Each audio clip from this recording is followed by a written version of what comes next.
بسم اللہ الرحمن الرحیم۔ السلام علیکم ورحمۃ اللہ وبرکاتہ۔ اللہ تعالیٰ سے دعا کرتے ہیں کہ اللہ تعالیٰ آپ کو ہر حال میں خوش اور اپنے گھروں میں آباد رکھے۔ ہم نے لاسٹ ایپیسوڈ میں آپ کو بتایا تھا کہ نبی کریم صلی اللہ علیہ وآلہ وسلم نے جب خندق کو مکمل کر لیا اور اس کے بعد کفار مکہ کا لشکر اس وقت پہنچا جب یہ خندق کا کام مکمل ہو چکا تھا، تو جب وہ وہاں پہنچے تو ان کے لیے خندق کا سامنا کرنا ایک نئی چیز تھی، اور اس کو دیکھ کے وہ بڑے حیران بھی تھے اور بڑے پریشان بھی تھے۔ خندق کو عبور نہیں کر سکتے تھے، تو خندق کے باہر ہی ان کے جو جوان تھے، ان کے جو شاہ سوار تھے، انہوں نے چکر لگانا شروع کر دیے۔ تو یہ سلسلہ ایسے ہی کئی دنوں تک پھیلتا جا رہا تھا، اور کفار مکہ کا اور دیگر جو ان کے حلیف تھے، ان کا جو پیمانہ صبر تھا وہ لبریز ہوتا جا رہا تھا۔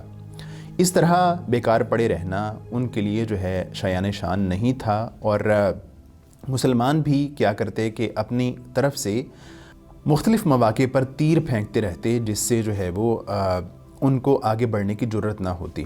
بالآخر ایک دن کیا ہوا کہ ایک آدمی عمر بن عبد ود، جو کہ کفار کی طرف سے آنے والا ایک بہادر نوجوان تھا اور اس کی بہادری کے بہت قصے مشہور تھے، اس نے کیا کیا کہ جو ہے وہ ایک جگہ پہ خندق کچھ تنگ تھی اور راستہ کچھ تنگ تھا، تو وہاں سے کراس کر کے اپنے گھوڑے پہ بیٹھ کے کراس کر کے مسلمانوں کی سائڈ پہ آ گیا، اور اس کے ساتھ چند ایک اور نوجوان تھے، اور آ کے اس نے مسلمانوں کو للکارا۔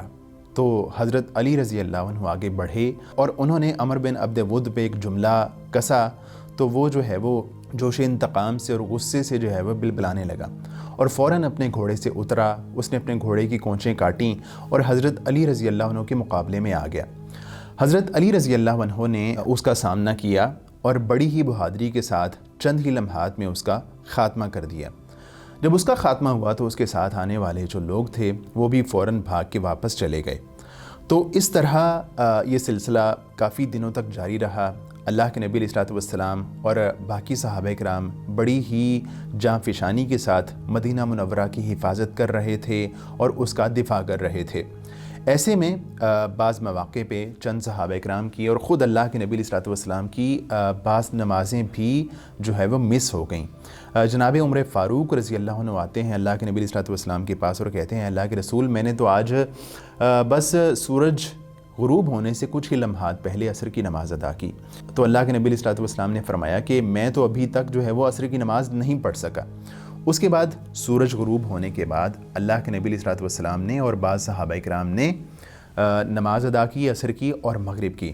اللہ کے نبی علیہ الصلوۃ والسلام کو ان نمازوں کے ضائع ہونے کا بڑا ہی غم تھا، بڑا ہی دکھ تھا۔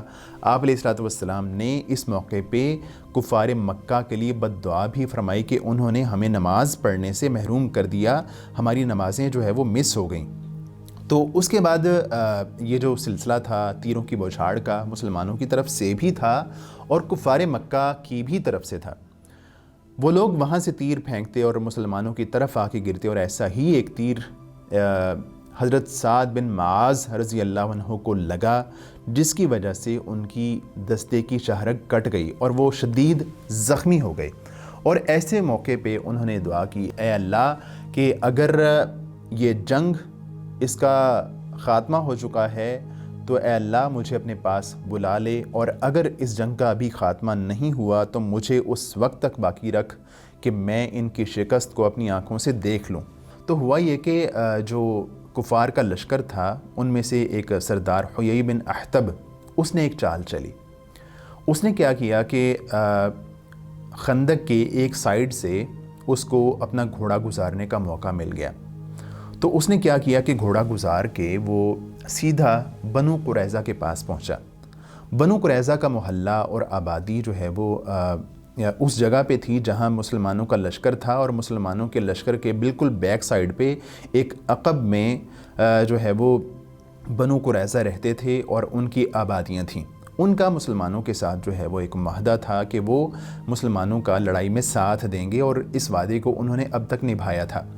تو حیی بن احتب جو ہے وہ بنو قریظہ کے پاس گیا اور بنو قریظہ کے سردار کعب بن اسد سے ملاقات کی، اور کعب بن اسد کا دروازہ کھٹکھٹایا، لیکن کعب بن اسد کو جب پتہ چلا کہ حیی بن احتب آیا ہے تو اس نے دروازہ کھولنے سے انکار کر دیا۔